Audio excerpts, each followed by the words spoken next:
Wow, ভিএসএসসি Jaiswal 3 ফরম্যাটেই century করলো। Bharat versus দক্ষিণ আফ্রিকার 3 ম্যাচের ওডিআই সিরিজে 2-1 ব্যবধানে জিতে গেল ভারত। এই সিরিজে সেরার সেরা অর্থাৎ ম্যান অফ দ্য সিরিজ হলো বিরাট কোহলি, আর রোহিত শর্মা ঢুকে গেলেন 20,000-এর ক্লাবে।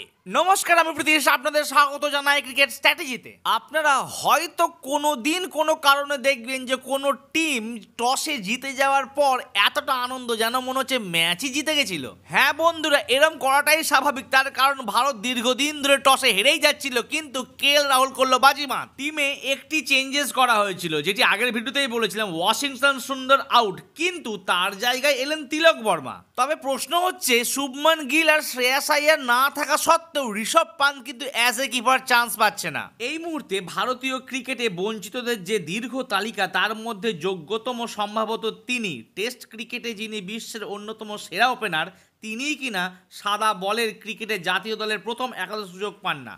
এবার সেই সব বঞ্চনার জবাব ব্যাট হাতেই দিলেন ইশাস্তি জয়সওয়াল। আর আমি যেন আপনাদের কাছে বঞ্চনার শিকার না হয়ে যায়, তার জন্য ঝটপট করে দিন আমার এই ভিডিওতে লাইক আর চ্যানেলটিকে করে দিন সাবস্ক্রাইব। সাউথ আফ্রিকা প্রথমে ব্যাট করে রান করলো মাত্র 270। ভারত সেই রানটি মাত্র 40 ওভার পুষতে না পুষতেই 1 উইকেট হারিয়ে করে ফেললো। আমরা ভিনটেজ রোহিত শর্মাকে দেখতে পেলাম ম্যাচে। প্রথমে সচিন, তারপর রাহুল দ্রাবিড়, তারপর বিরাট কোহলি, আর এখন রোহিত শর্মা ঢুকলেন সেই 20,000 রানের ক্লাবে। আচ্ছা, এরকম বিরাটকে কবে লাস্ট দেখেছি বলুন তো?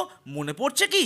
সেই যেন 2016-র কিংকে দেখতে পাচ্ছি আমরা। ব্যাক টু ব্যাক সেঞ্চুরি, এমনকি এই ম্যাচেও সেঞ্চুরি হয়ে যেত যদি রান প্রয়োজন থাকতো। তবে হ্যাঁ, কুলদীপ যাদব আর প্রসিদ্ধ কৃষ্ণার যতটা প্রশংসা করব ততটাই কম। তারা নিলেন 4-4টি করে উইকেট। 2 ইয়াং প্লেয়ার ইয়শস্বী জয়সওয়াল আর ঋতুরাজ গাইকোয়াড়, তারা এই সিরিজে সেঞ্চুরি করলেও নেক্সট ম্যাচগুলিতে চান্স পাবে না। কি দুঃখের বিষয়, তাই না? জয়সওয়াল খেলছে গিলের জায়গায়, আর শ্রেয়াস আইয়ারের জায়গায় খেলছে ঋতুরাজ গাইকোয়াড়। তখন হয়ে যাবে গিল আর শ্রেয়াস আইয়ার ইন, ঋতুরাজ গাইকোয়াড় আর ইয়শস্বী জয়সওয়াল আউট। তো বন্ধুরা, এটা বড্ডই কষ্টের, কি তাই না?